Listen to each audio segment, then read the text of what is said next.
Hello friend, Radhe Radhe. तो आज हम अनिरुद्धाचार्य जी महाराज से बहुत अच्छी अच्छी बातें सुनेंगे कि अकेले में हमें किसी और के साथ शिकायत नहीं करना चाहिए। आइए सुनते हैं। वो बातें करेंगे तो किसी न किसी की बातें ही करेंगे। वो चार स्त्रियां जहां बैठी होंगी, चार पुरुष जहां बैठे होंगे, वहां जरूर आप समझ लो कि वहां निंदा ही चल रही है। हाँ या ना? सवाल मेरा आपसे है कि किसी के बारे में किसी की निंदा करने से आपको फायदा क्या है? एक बात बताएं, जब आप किसी की बातें करते हैं ना, तो उसके गुण आपके भीतर आ जाते हैं। इसलिए कहता हूं कि भगवान की बातें करने से भगवान के गुण भीतर आएंगे, संतों की बातें करने से संतों के गुण भीतर आएंगे, और गलत व्यक्ति के बारे में बातें करेंगे तो उसके गलत गुण हमारे भीतर आ जाएंगे। आप किसी की बुराई कर रहे हैं, क्या होगा? किसी की बुराई करके आप प्राप्त क्या कर लोगे? इसलिए कानों को बुराई सुनने के लिए नहीं, कानों को भगवान की कथा सुनने के लिए रखिए। आंखों से दर्शन, कानों से कथा, जिह्वा से केवल स्वाद ना लीजिए, जिह्वा से गुणगान गाइए भगवान का।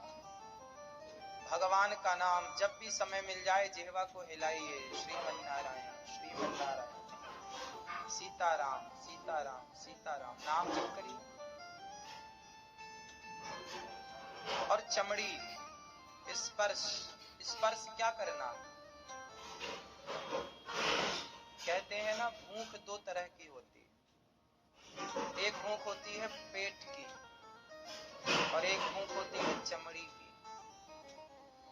पेट की भूख शायद भर भी जाए, पेट की भूख मिट जाती है। पेट की भूख को मिटाया जा सकता है, पर चमड़ी की भूख को मिटाया नहीं जा सकता। बात सही है? चमड़ी की भूख मतलब वासनाएं, भोग विलास की कामनाएं। पेट की भूख तो मिट जाती है, पर चमड़ी की भूख नहीं मिटती। चमड़ी की भूख कैसे मिटेगी? चमड़ी सांसारिक भोगों के लिए बढ़ती है। इसलिए कहता हूं, इस चमड़ी से, इस शरीर से सेवा करो। बकरा मरता है तो बकरे के चमड़े का ढोलक बन जाता है। ऊंट मरता है तो ऊंट के चमड़े का जूता और बेल्ट बन जाता है। शेर मरता है तो शेर का चमड़ा भी काम आता है। हर जानवर का चमड़ा काम आता है। लेकिन जरा विचार करिए कि हम मरेंगे तो हमारा चमड़ा कहाँ काम आएगा? क्या हमारे चमड़े का जूता बनता है? उत्तर दो। हर जानवर का चमड़ा काम आता है, लेकिन हमारे चमड़े का तो जूता भी नहीं बनेगा। इसका अर्थ ये हुआ कि हमारा चमड़ा मरने के बाद किसी काम का नहीं है। हमारी चमड़ी तो जीते जी काम पे आ सकती है। इसलिए इस हाथ से, इस शरीर से आओ दीन दुखियों की सेवा करके अपने चमड़े को सेवा में लगाते हैं, अपने शरीर को सेवा में लगाते हैं। और चमड़ी जब सेवा से जुड़ती है तो ये चमड़ी पवित्र हो जाती है। हाँ या ना? इसलिए जीते जी सेवा करो।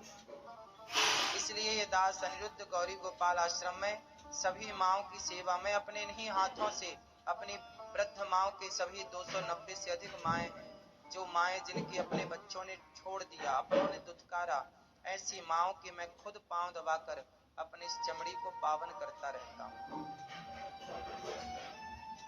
चमड़ी सेवा से जुड़ जाए, शरीर सेवा से जुड़ जाए, तो हमारी जो 5 इंद्रियां हैं, आंख, जो हमारी नासिका है, ये भगवान के ऊपर चढ़े हुए पुष्पों की गंध ले, निर्माल्य ग्रहण करे, तब इसकी सार्थकता है। तो आंख, कान, नाक, जिह्वा और त्वचा, ये पांचों इंद्रियां भगवान से जुड़ जाएं तो सार्थक हो जाए जीवन। धुंधकारी इन पांचों के चक्कर में मारा गया। अर्थात आप भी। रावण क्यों मारा गया? उत्तर दो।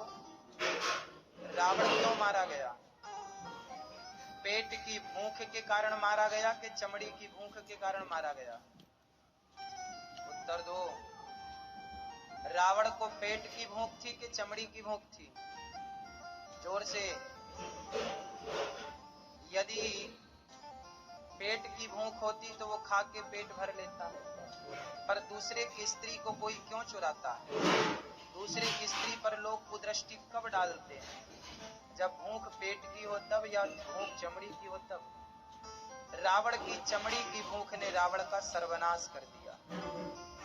हाँ या ना?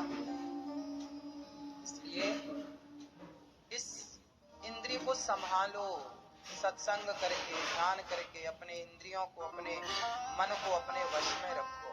इतना भी चंचल ना हो तुम्हारा मन कि तुम्हारा मन ही तुम्हारे सर्वनाश का कारण बन जाए। रावण का चंचल मन ही तो रावण के सर्वनाश का कारण बन गया। हाँ या ना?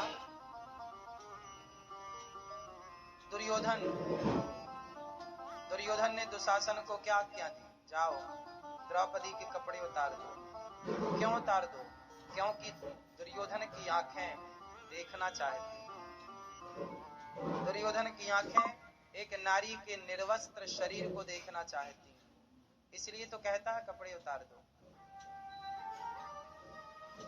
तो दुर्योधन की आंखों ने दुर्योधन का सर्वनाश कर दिया।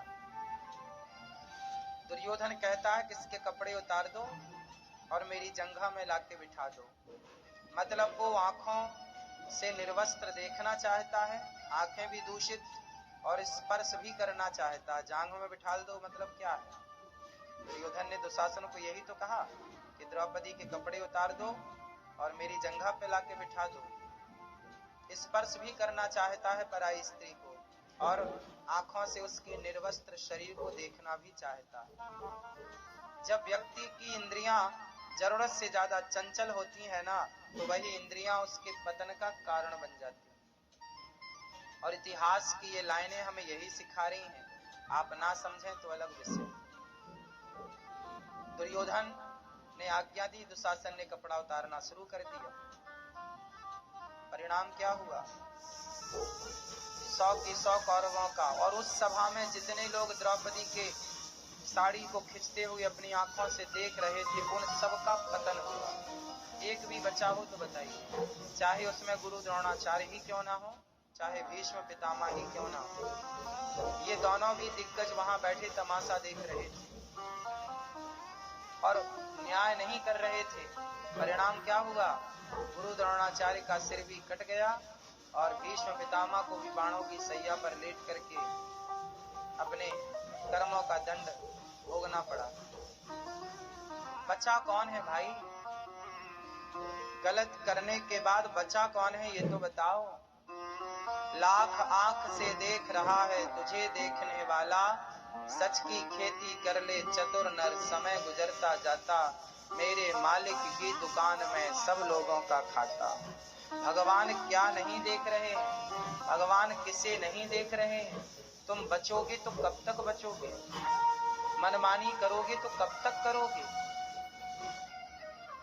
किसकी मनमानी चली है कि तुम्हारी चलेगी? इसलिए शास्त्रों की इन बातों को जरा गंभीरता से देखना चाहिए। धुंधकारी मारा गया, प्रेत बना, और वह भागवत सुन के। वीडियो कैसा लगा जरूर बताइएगा दोस्तों, क्योंकि अनिरुद्धाचार्य जी महाराज बहुत अच्छी बातें करते हैं। राधे।